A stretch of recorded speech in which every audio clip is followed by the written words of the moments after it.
Hi, my name is Jessica Mueller. My project was on depression, a pathology of sadness and despair. How does depression choose its victim? It's really important to understand that depression can affect anyone. Whether it's a biological effect or simply tied to a relationship ending, depression chooses anyone.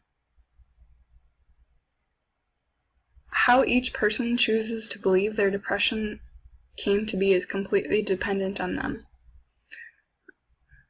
For example, some people tie their depression to a relationship that went bad and they blame it on themselves and get upset about it and just think that they're not worth it, think that they're not good enough.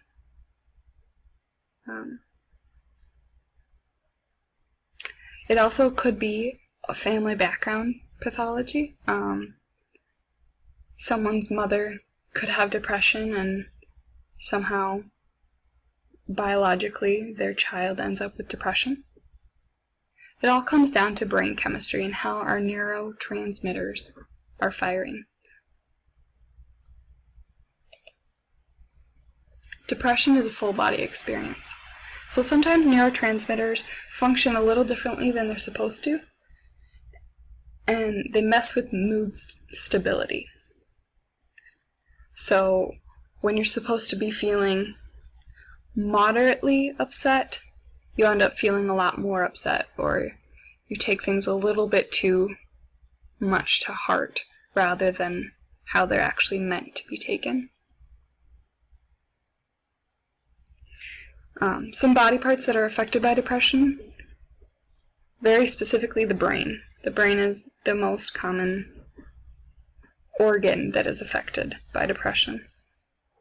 It can be overcome with negative thoughts, anger, anxiety, stress, the constant need to just sleep or stay awake. And then the digestive system. Sometimes someone chooses not to eat or they choose to eat a lot. And then the cardiac system, relating kind of back to the brain.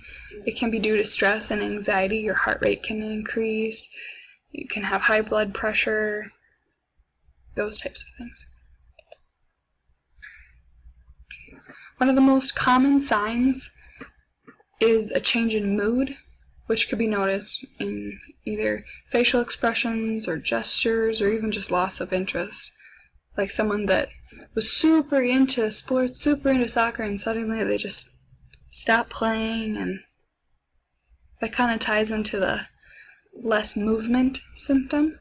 They stop choosing to be active and just don't want to do it anymore, don't have the energy to do it anymore.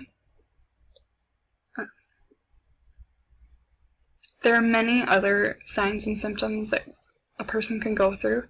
That is all dependent on the person and their background with depression. You can experience random pain all over your body. You can get headaches constantly. You could get really, really angry really quickly and then suddenly get really, really sad. Your emotions are all over the place when it comes to depression.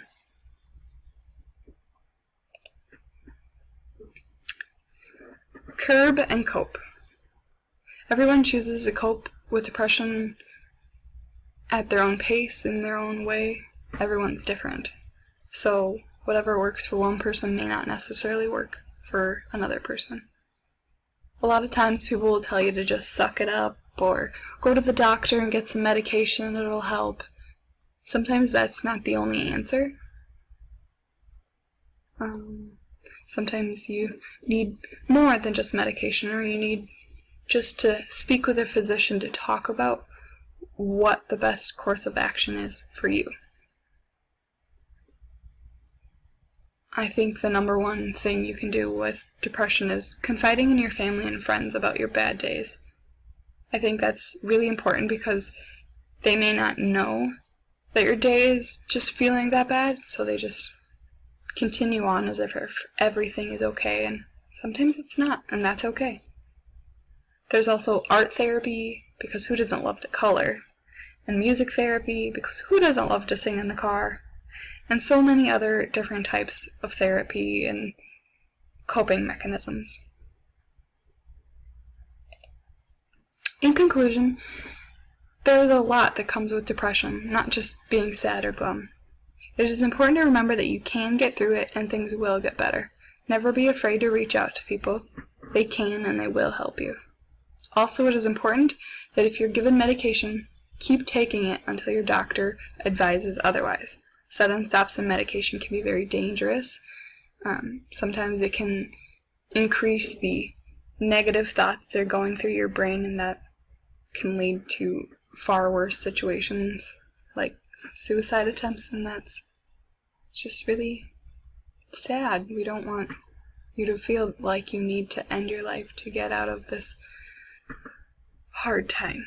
Depression is one of the most common pathologies here in the United States, so don't ever feel like this sadness monster is only attacking you.